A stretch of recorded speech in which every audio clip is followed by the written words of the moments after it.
Hi there, I'm Phil the Practical Gardener. This is tip 12.6, hand watering. Now I do have another tip, 12.7, which covers the range of sprinklers that you can use in your garden.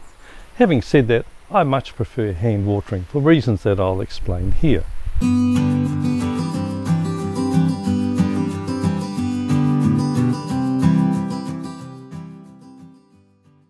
Although hand watering is a very time-consuming way of doing it, it does have the advantage that your watering will be highly targeted. That is to say, you can pick the range of plants that you water. If there are some that don't need it, they're more established for example, then you can miss them out. If there are some that are newly planted, then you can give them extra water. A second reason is that as you're doing the watering, you will be observing what's happening in your garden. So you can see some weeds that might need pulling, you can see the first signs of pests and diseases that you might need to deal with. You might even be able to take around a pair of secateurs or such like and do a little bit of tidying up and weeding as you go along. The third reason is that hand watering is one of the most restful and contemplative activities that you can do. A little bit similar to say knitting or fishing.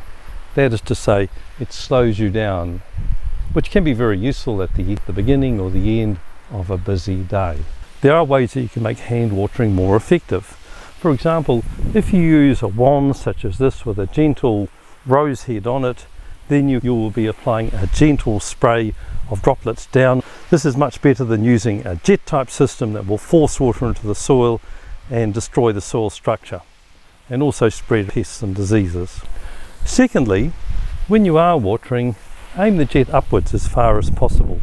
So don't point the jet down like this. Again, that would be a damaging way.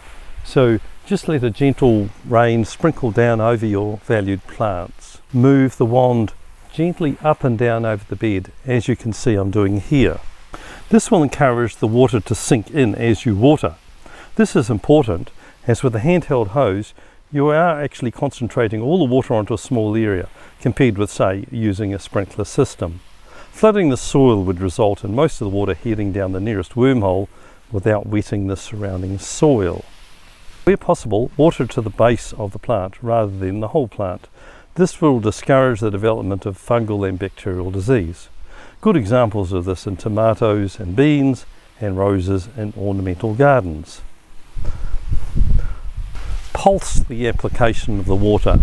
So once you've watered one area thoroughly, move to another area and methodically move around your gardens. When you've finished the entire garden, return back to the beginning and repeat the rotation.